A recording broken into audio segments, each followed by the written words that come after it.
What's going on, guys? Welcome back to the garage. Today I've got another vlog for you. Not too much going on. Just working on some odds and ends because I have finally booked a tuning date for the Subaru. So September 17th and 18th might take 2 days, but that is the day that I'll be putting the car on a trailer and taking it to the tuners. So just going to be making sure everything's buttoned up. There's no issues. They'll do their pre-dyno inspection, and hopefully they don't find anything wrong, and they can just send it right onto the dyno and tune it and be done with it. That's the goal. So yeah, just a few little odds and ends to fix up before I leave for work. Just because I work in camp, so I don't have the luxury of working on this thing every night after work. So once I leave for work, it's got to be 100%. So yeah, that's what I'll be doing today. All right, so ended up having to get a new battery because the old Optima pretty much dead.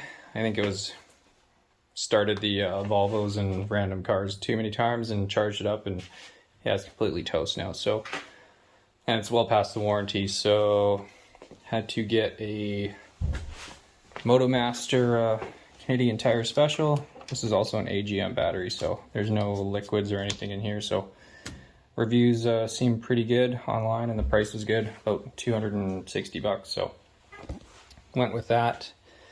The problem I'm running into now is I can't for the life of me find some proper sized battery tie downs to fit the GNP battery strap, I guess. So what I'm gonna have to do here is cut one of these down and bend it.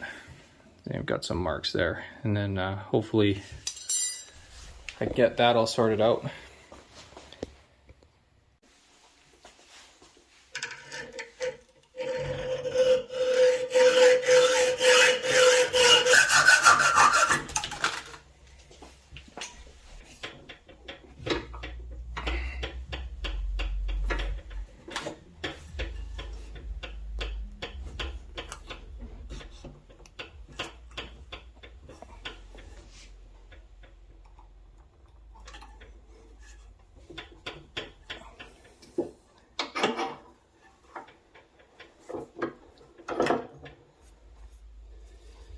I think something like that will work.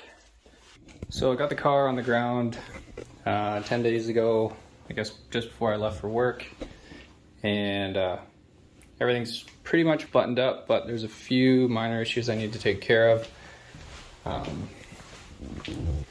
Just show you what I just roughed in super quick and dirty just to get this air system, I guess, plumbed back up. Just a piece of plywood. This thing's bolted on using these like vibration isolators, I guess, but these things rattle like hell. So I ordered up some ones direct from Airlift. They should be here within the next few days. Everything's good.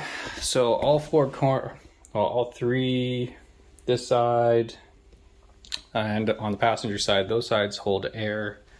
They've still got air in them from when I aired this thing up 10 days ago, but this side, as you can see, has deflated, so I'll have to figure out where the leak is. I hope it's not in the air line, because that would mean tearing it all the way out from this side over to there in the interior and chasing a leak all the way back there. So hopefully it's just at the bag here at the fitting.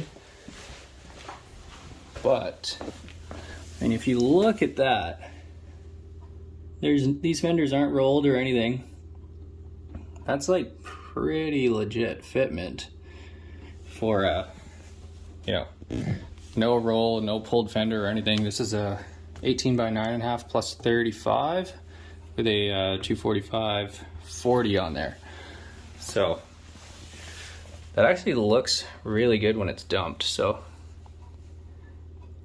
That's like super flush right there.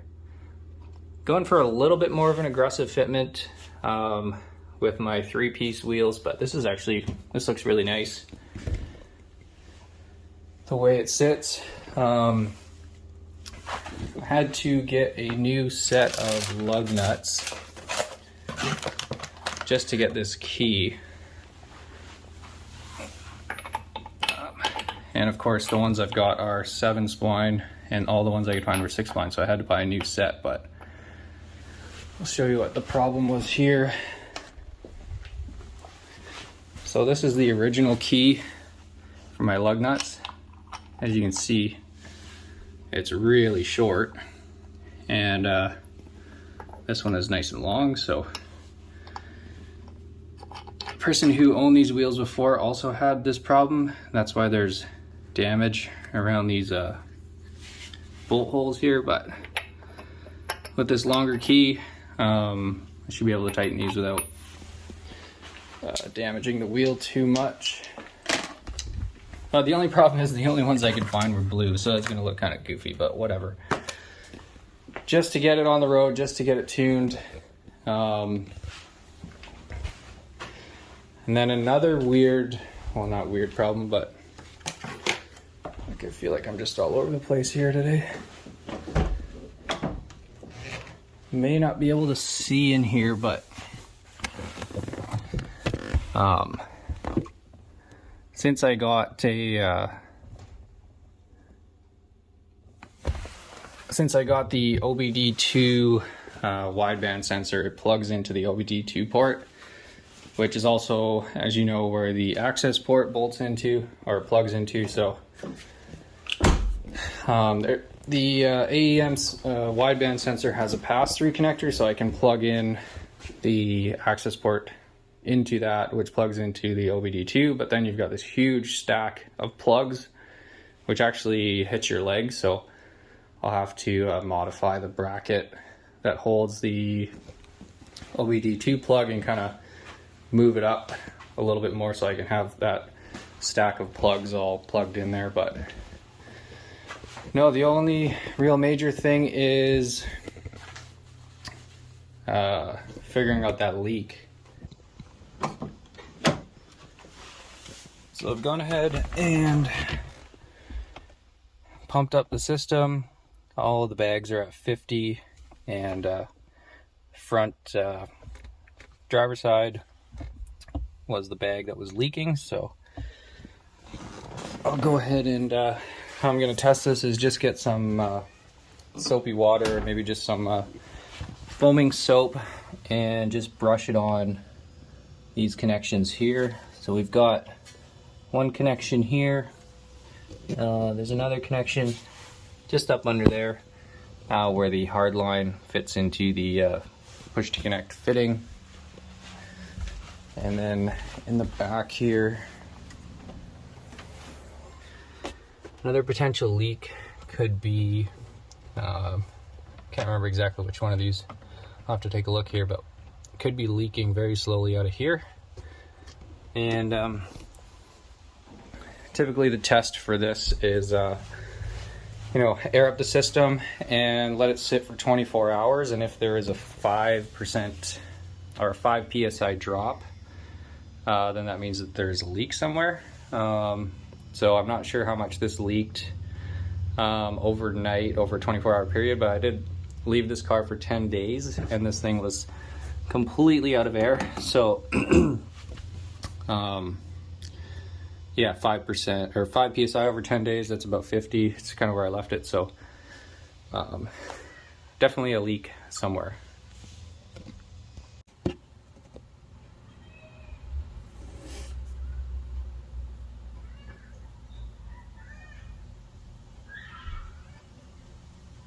So this is the first joint that I tested, and I just put on some foaming soap here, and you can already see how the bubbles are sort of growing there.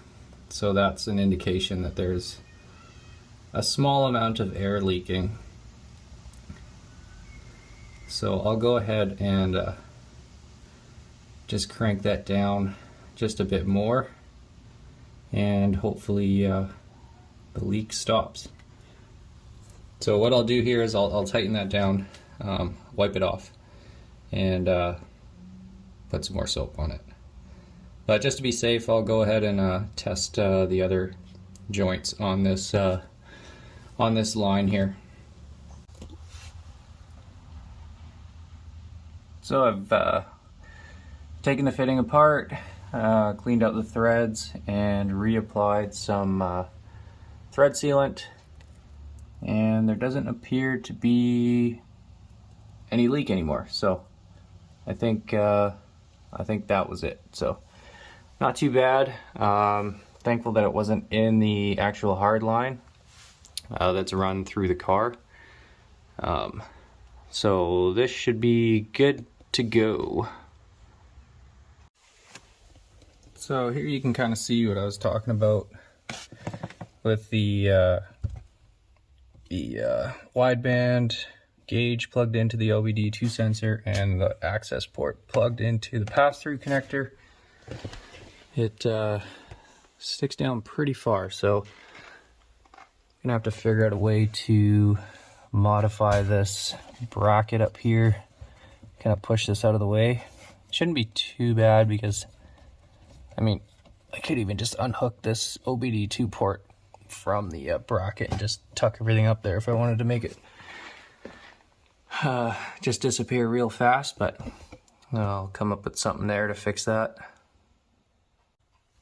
So that was actually really simple. Just took like 2 seconds. Let's see if I can get under here. So you can see that this right here, that's where the OBD2 plug slotted in, so I just disconnected it and plugged everything in and then just sort of tucked it all away. And then ran the access port cable out through here, just because I usually have it mounted up there. So that's another quick little thing off the list. So on to the next. All right, so moving on to the back here. I did swap out the toe arms for some adjustable ones, and this side's not bad. Doesn't seem terrible. I think it's towed in just a touch, so I'll try to adjust that. I don't know if you can kind of see that there at all, but yeah, it looks not too bad. But if I take you over to this side, you can see it really well how wonky this wheel is. It's almost facing the front here, but that's looking down the side of the car, so that's totally out of whack. So I'll have to at least get that fairly close, or as close as I can, before it goes on the dyno, just because if your alignment's out of whack, it's just not safe, and it's gonna wear out the tires. So that should be just an easy little fix here. One thing I didn't do when I took the subframe apart was note where the sort of cam bolts were on the toe arms. So I think they were just kind of set fairly neutral, because this one, I think I put it straight up and down, and this one turned out pretty good, but the other one, if I look at it, it's definitely set for more toe in. So I'll just jack up the car here and adjust those accordingly and see how close I can get it. This one's pretty good. It's not bad.